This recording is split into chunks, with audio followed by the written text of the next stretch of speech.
I guess my favorite mumble rapper is back. Tito, man, it's been what, 10 years? Over 10 years now? And you still at it? Now, the reason I don't talk about you is for a very good reason. I know all the police problems that you had over the past few years, and there's certain things I could say about you. It is very well known that is a black eye on the black manosphere, which is the reason I normally don't respond to you, because that's the easy go-to, but we're not even gonna go there. Why don't you take your mumble rapping ass someplace else, man? You're still down there with the freaking cockroaches. You're still down there with the cockroaches, rolling around in the crumbs, trying to bite off whatever little bit you can chew on. Now, you've been in this space probably, what, 15, 20 years, and this is as far as you've gotten? Everybody else is either passed on or advanced or whatnot. You still doing the same thing? We still going around and around and around over the same bullshit. Dude, I don't know you, don't care to know you, never really interacted with you. Half the time you be beefing about something that's so obscure that I've never said. And you don't realize that you're a low IQ brother. You're a low IQ pedestrian that tries to sound smart and tries to tell jokes, your lame ass jokes that you come around with. And like you said, you sound like one of my favorite mumble rappers. You probably do better in rap than you do anything. So why don't you put some beats together, man, and go out and make some music on the street, sell some mixtapes. You're probably better at that than being here on YouTube. Sound like your tongue is swollen half the time when I'm listening to you. They should have corrected that when you was a kid. What you are born with a cleft palate or something like that? You sound like you were born with a cleft palate. You had to sew it together, and now this is the way you sound when you come on YouTube. Actually come on the air. You're not well spoken, you're not intelligent, you're not smart, and half the time most people listen to you because they feel sorry for you. So why don't you take your lame mumble rapping ass someplace else? Because you don't make an impact on this space at all. Most times people are just laughing at you. And it's the best, most intelligent thing that people can talk about you is that you can roast a few people, and that's it. Now, if I really want to dismantle your arguments, I would. But the thing is, certain people I can't listen to for a very long period of time, and you one of them. I can't listen to you. I can't even listen to you talk. You and a couple others, I got about 2 or 3 minutes before I can turn you off. Because number one, the way you speak, stuff you talk about, the way you try to put your arguments together, absolutely make no sense, and I can't. I just can't. Now, shout out to the people that think you're funny. Shout out to people that think you're humorous. I don't really know, well, I do know enough about you to roast you, but I'm not going to say anything about it. At least I have some dignity. Because you have caught a lot of strays. And I remember the time that you were begging people for money to keep you out of custody. You know what I'm talking about. But nobody talks about it because everybody feels sorry for you. So why don't you just take your mumble rapping, no talking, no thinking ass someplace else and leave me alone. It's been 10 years, dude. Whatever you had to say to me, you should have had it said years ago. I have open panels. I do lives 4 or 5 days a week. I'm on panels with 3 or 4 people.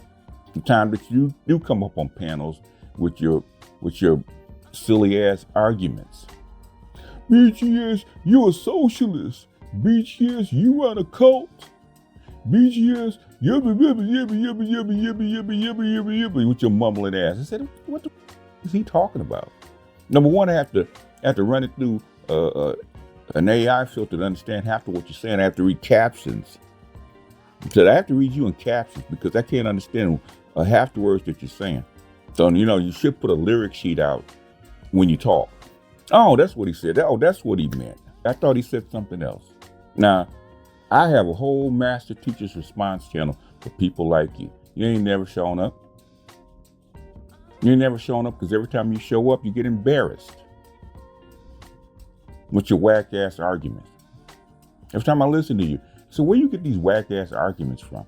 How what is it, man? You in a bunker somewhere and you get leaflets that filter down to you and you read them in candlelight or something like that, trying to filter out what people are saying?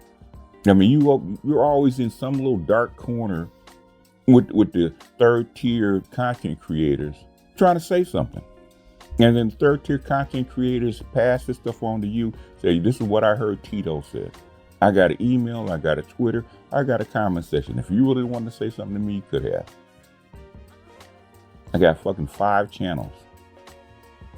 And one channel I leave open for silly like you. Bunches of them. But this the last one I've had for a year and a half for silly motherfuckers like you. I ain't seen you show up on one of those, bleeding all over my channel like some little chick with no tampon. You know what? Sound like a goddamn female with goddamn daddy issues. That's what you sound like. Yeah, I think Tito's just a woman with daddy issues, with a bald head. You sure you're a male? Because you whine a lot. You've been whining about your daddy since I heard you. That's 10 years ago. You've been whining about what your daddy did to you or didn't do for you. It was always daddy's fault. It's always Jermaine's fault. I ain't your daddy. I don't know you from a can of paint. Should have had a conversation with your father. Because I'm not a stand-in for your daddy. No son of mine's gonna sound as silly as you do anyway. Why don't you go find your substitute daddy to talk to, you know? There's plenty of therapists here on YouTube. Go talk to one of them. Get your daddy issues out. Because you can't put all your daddy issues on me. I ain't your father. I don't even know who your mommy is. First time I heard you, my daddy didn't support me when I was in college. Well, when I'm hearing, it sound like you weren't worthy of going to college, but that's just me. 10 years later, you still following me around. What am I, your substitute daddy or something? Don't know you from a can of paint. Could care less about you than a can of paint.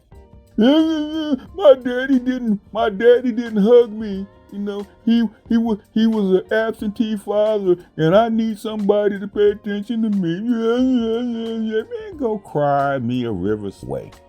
You and Big J Triple X have the same freaking problem. Probably freaking daddy issues. Never resolved. Single mother raised with daddy issues. The lost generation. Anyhow, let me get out of here, man. That's all I got to say. I don't have too much to say. I didn't even listen to that crap, man. If Mr. Z hadn't done anything on it, I would have never known. Because I don't watch him. I don't pay attention to him. But I would say something because he does remind me of this comedian that used to say something. Talk about, I ain't gonna speak on it, man, because that's foul. That's foul, and I said I wasn't gonna speak on it. But he does remind me of the comedian, the way his lisp and everything. That I thought about it. It's just, you know what he sounds like? Believe it or not, he sounds like, if you go back and look at Living Color, he sounds like Homey the Clown. In fact, I'm gonna start calling him. Here comes Homey the Clown. Yeah, the dudes put the big shoes on. Oh man, he sounds like Damon Wayans doing Homey the Clown. That's what he sounds like. That's what he reminds me of. But I ain't gonna say how. Anyhow, now I'm laughing. Now it's funny. Let me get out of here before I get my old ass in trouble. Peace out, folks.